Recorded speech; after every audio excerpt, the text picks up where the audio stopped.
My mother was the Queen for a very long time. And although you kind of know that this might happen, you don't really think about it very much. Princess Anne just revealed the shocking truth about the Queen's final moments. Long regarded as the monarchy's most hardworking and dependable member, Princess Anne just exposed a stunning truth about the late Queen's final hours. As the royal family's most dedicated and reliable sister, she always held her mother's complete and utter trust. Unlike her dramatic siblings, she steered clear of scandals, proving her loyalty repeatedly. Maybe that is why, in those closing moments, the Queen trusted Anne with a secret wish that changes everything. What exactly was the late Queen's final wish, and how does it shake up the royal family's fragile dynamics today? Stay tuned as we reveal exactly how Princess Anne exposed Queen Elizabeth's final wish and completely blindsided Camilla. A heartbreaking deathbed revelation. The late Queen Elizabeth II, who passed away on September 8, 2022 at Balmoral Castle, prioritised her beloved subjects over her own excruciating pain during her final days. This shocking disclosure came directly from her only daughter, Anne, the Princess Royal, who shared intimate details of the longest reigning sovereign's ultimate selflessness, which heavily shaped how bravely she met her own end at 96 years old. To millions, she was an eternal, comforting figure across multiple generations. Spent her last remaining hours at Balmoral Castle on September 8th. It was peaceful yet surprisingly packed as the legendary workaholic monarch kept reading and signing official state papers. Yes, even on her literal deathbed, she flat out refused to stop. According to Anne, a footman arrived carrying her final red dispatch box, which was delivered straight to the Queen shortly before she passed. Right up to the very end duty called, and she answered it without a single complaint. Queen Elizabeth II had been resting at Balmoral Castle in northern Scotland for several weeks before she died, carrying on her cherished late summer tradition. Princess Anne later confessed that her mother was deeply concerned that passing away at her beloved Scottish estate would complicate the massive funeral logistics. This was despite growing speculation that the ageing monarch knew her time would come at that very Highlands home. She even welcomed the incoming Prime Minister Liz Truss on September 6, 2022, just 2 days before she died.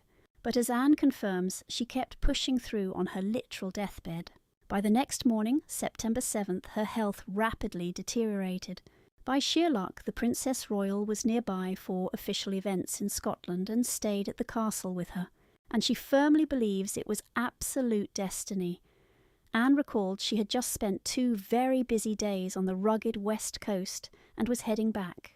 She slept over and intended to travel south, but divine intervention or pure luck played a massive role in things, guaranteeing she got to share her mother's final moments. Both Anne and the future King Charles visited their ailing mother throughout that fateful day, while the sovereign remained in bed. A grim detail that told everyone things were getting worse. When the morning of September 8th finally arrived, Queen Elizabeth II remained bedridden, slowly drifting in and out of consciousness, which put the entire castle staff on extreme alert. Then, following final emotional bedside visits from Charles and Anne, the beloved monarch drifted away peacefully in her sleep by mid-afternoon. Princess Anne's intimate story gives us a rare, deeper look at the true leader Queen Elizabeth II really was. She was a leader who truly loved her people, who tirelessly worked for them, and who insisted on planning every single detail of her life, including making the final arrangements for her own funeral. But Anne and King Charles strongly believed that no mother should ever have to worry about that, so they intervened and put a stop to it. How did they actually convince the stubborn monarch to stop planning her own state funeral? It took a family intervention. Princess Anne shared that the late Queen Elizabeth II was deeply anxious that her state funeral would be too hard to coordinate if she died at Balmoral. Yet in those emotional days right before she passed away, Her late Majesty had intense chats with her family about her final resting place, requiring some gentle persuasion to choose what felt right. The Princess Royal revealed in the documentary Charles III the coronation year that the late Queen truly believed her massive funeral logistics would be a total nightmare if she died up in Balmoral, but her children stepped in to convince her that she shouldn't have to carry the burden of making those heavy decisions. The Princess Royal also delivered a rare, surprisingly candid statement about Queen Camilla, which royal sources claim left the Queen Consort completely stunned. When discussing her sister-in-law, Camilla Anne simply noted that they had actually known each other for a very long time. She warmly praised her deep grasp of her royal duties, calling her unwavering support for the king absolutely outstanding. Even though Camilla was not a natural fit for the role, Anne admitted she has been doing a fantastic job. Princess Anne also described the exact moment she saw the imperial state crown lifted off her mother's coffin for the very last time at St. George's Chapel in Windsor. She admitted that she felt a strange, unexpected sense of relief. A relief that everything was finally done, that it was over. Relief that the heavy burden of responsibility was finally passed on. For Anne, this was incredibly difficult since she shared a uniquely close bond with her mother. But what exactly gave her such an incredibly tight relationship with the late Queen, unlike her other brothers? It was a powerful mother-daughter bond. Princess Anne actually made history by participating in the traditional vigil of the princes after the heartbreaking loss of her mother, Queen Elizabeth II. The Princess Royal joined a second 15-minute vigil inside Westminster Hall alongside Elizabeth's other children, led by King Charles III standing in silent tribute around the coffin of Britain's longest reigning monarch. As the late Queen's only daughter, she accompanied the hearse from Scotland to Buckingham Palace, calling the solemn journey a deep honour and a privilege. As Queen Elizabeth and Prince Philip's second child and only daughter, Princess Anne, Elizabeth Alice, was born at Clarence House on August 15, 1950. Both she and her older brother, King Charles, were just young children when Elizabeth ascended to the throne on February 6, 1952. Queen Elizabeth II was often away on royal duties during their early years, and so the young princess did not see very much of her busy mother back then. In 1953, when Anne was just 3, the Queen undertook an extensive tour of the Commonwealth, visiting 13 nations including Australia, Jamaica and Uganda over a 6-month period.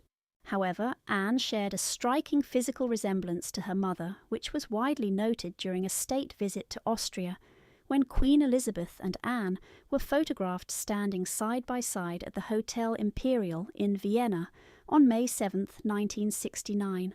Princess Anne also shared the Queen's genuine love of dogs. As a young child, she was frequently photographed alongside the monarch's beloved corgis during the 1950s and 1960s. But as she grew older, Princess Anne quickly began accompanying the Queen on several major royal tours. In 1970, she travelled to New Zealand and Australia with Elizabeth for a busy 2-month visit. But aside from sharing a striking resemblance and her mother's love of dogs, Princess Anne and the late Queen Elizabeth shared many common leisure interests, including a genuine passion for horses and the great outdoors. After Anne won the 3-day horse trials in Burghley on the 5th of September 1971, Queen Elizabeth proudly presented the trophy to her daughter. So it is absolutely no wonder that Princess Anne, who was always known for her love of the outdoors, became the first member of Britain's royal family to compete in the Olympic Games. At the 1976 Montreal Olympic Games, she rode the Queen's horse Goodwill in the equestrian 3-day event. And when she married her first husband, who was also a fellow Olympic equestrian, Mark Phillips, in 1973, her beaming mother was photographed standing alongside the happy couple in their official royal portrait. She was also the very first of the Queen's children to start her own family, and this made the Queen an incredibly happy grandmother. At the christening of Anne and Mark's baby son, Peter, Elizabeth was photographed smiling at her grandson as he lay in Anne's lap. In 1987, shortly before the princess celebrated her 37th birthday, she was officially granted the title of Princess Royal by Elizabeth. This special title of Princess Royal is usually reserved for the monarch's eldest daughter, serving as the highest possible honorary title for a female member of the British royal family. So it was only right that the Queen would bestow this prestigious honour on her daughter. The lifelong bond shared between mother and daughter was incredibly strong, and the princess was always ready to fiercely defend her mother in public. The Princess Royal famously came out in strong defence of the Queen, challenging the widespread public perception that Elizabeth was an uncaring mother. During a candid interview with the BBC over 2 decades ago, the outspoken princess firmly affirmed that Her Majesty loved her children and cared for them just like any other mother would. According to her, she simply did not believe there was any evidence at all to suggest that the late monarch was not caring. She described those rumours flying around as something that simply beggars belief. She also went on to note that they, as the Queen's children, were probably not too demanding because they fully understood all the limitations and massive responsibilities placed on their mother as monarch, both in the daily duties she had to perform and the long travels she had to make. But even so, she did not believe that any of the Queen's children ever for a single second thought she did not love and care for them in the exact same way as any other mother cared for her own children. The Princess Royal was once dubbed the most hard-working royal. But what exactly did she do to earn that moniker? Truly the hardest-working royal. Princess Anne, who is 74, still remains deeply committed to her royal duties, completely rejecting any notion of retirement despite the ongoing challenges facing the modern British royal family. According to Fox News, the Princess Royal completed a staggering 457 engagements during 2024, which is a number that is significantly higher than other prominent senior royals like King Charles and Prince William. Despite suffering a dangerous concussion in the month of June 2024 that temporarily sidelined her, the Princess Royal made a remarkably quick recovery and immediately resumed her official responsibilities. On top of that, she firmly believes that retirement is simply not an option, continuing to faithfully embody the legendary work ethic of her late parents, the late Queen Elizabeth and her husband Prince Philip. Her deep dedication has earned praise from several renowned royal experts who also note her crucial role in supporting the British monarchy during these severely challenging times. With King Charles and Kate Middleton both recovering from cancer treatments, Princess Anne has been absolutely instrumental in maintaining all of the family's royal public appearances. She is also reportedly mentoring her young niece, Princess Charlotte, preparing her for all of her future royal responsibilities, which will be immensely important. And really, who better to prepare her than the single most hard-working member of the entire royal family? Princess Anne actually takes a very different path compared to younger royals who prefer chasing long-term impact with fewer select projects. Her no-nonsense attitude and fierce commitment to daily service have earned her deep respect across the entire royal family and the public, while making her an absolutely indispensable member of the British monarchy. Even when the pandemic hit, the princess simply refused to stop working. She became the unsung heroine of the House of Windsor thanks to her non-stop public duties throughout the entire health crisis. During that time, the government officially advised everyone over the age of 70 to strictly limit their social interactions. But Princess Anne, who was only 69 back then, showed absolutely zero signs of slowing down, which honestly surprised no one who knew her. While other senior royals quickly adopted strict safety measures to avoid catching the virus, the late Queen chose to isolate at Windsor Castle for the Easter holiday alongside her husband. Prince Philip cancelling public visits to Cheshire and Camden, while the Prince of Wales and Duchess of Cornwall followed suit. Even calling off their scheduled royal tour to Cyprus and Jordan, Anne was reportedly determined to keep carrying out her royal duties. The 69-year-old had multiple public engagements scheduled. According to the official royal diary, she visited the Addington Equestrian Centre near Buckingham, acting in her role as vice patron of the British Horse Society, or BHS. During her visit, Anne met the BHS education team, spoke with equine coaches, and watched a demonstration. Anne has completely dedicated her entire life to public service, just as her famous parents did, And just as her parents enjoyed a long, deeply fulfilling life as a happily married couple, Anne hoped to find that very same happiness. She wanted to follow the exact same path her parents did. But how did that actually work out? It was the beginning of the end. The royal family is famous for many things, from the sparkling crown jewels and grand castles to those incredibly lavish weddings. But no matter how hard they try to avoid it, they are also famous for drama. The royal family has faced major emotional turmoil, from shocking abdications and scandalous rumoured affairs to 3 high-profile divorces in one single year. Various members of the royal family have truly tested the stability of the monarchy for decades. One of those divorces was Princess Anne's dramatic split from her first husband, Captain Mark Phillips. This happened during the very year Queen Elizabeth famously dubbed her annus horribilis, which is the Latin phrase for an absolutely horrible year. 1992 saw the end of not one, not two, but 3 of her children's marriages falling apart, and Anne was among them. While Anne's divorce was never as high profile as King Charles, and Diana's split, her own marriage was completely overflowing with drama secrets and constant conflict. The royal family has a truly sordid history of interfering in romantic relationships. Take the case of King Charles and Diana Spencer, who met only 12 times before getting married. Because at the end of the day, royal marriages must always benefit the monarchy. Princess Anne faced intense public scrutiny, and her royal family had an incredibly heavy hand in shaping her romantic life even before her first husband ever entered the picture. As it turned out, Anne already had a crush on Olympic equestrian Richard Meade, whom she met at the age of 20. He was a full 12 years older than the princess, but the two were reportedly smitten. However, Anne's father, Prince Philip, did not approve of the match or the big age gap, and he made his feelings very clear about the entire situation. And due to intense family pressure, the couple decided to call it quits less than 2 years later. Princess Anne had plenty of suitors, and even though her romantic life was constantly altered by family expectations, she felt ready to finally meet her true match. And then along came Captain Mark Phillips, a military man with a strong background in horse riding, a huge passion of Anne's.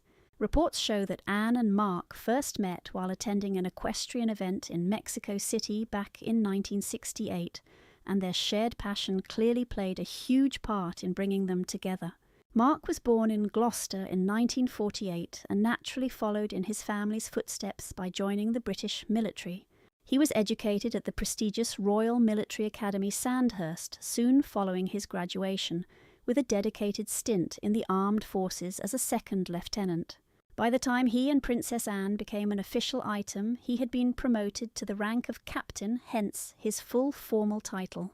In addition to his distinguished military service, Mark was an incredibly talented horse rider, even winning an Olympic gold medal in the British equestrian team event at the 1972 Games. At the time, he ticked every box for the young princess. Although Princess Anne and Mark Phillips met in 1968, their romance was certainly not instant. In fact, Anne actually sparked a romance with Andrew Parker Bowles, and the two were quite close. Princess Anne and Captain Mark Phillips got engaged in May 1973.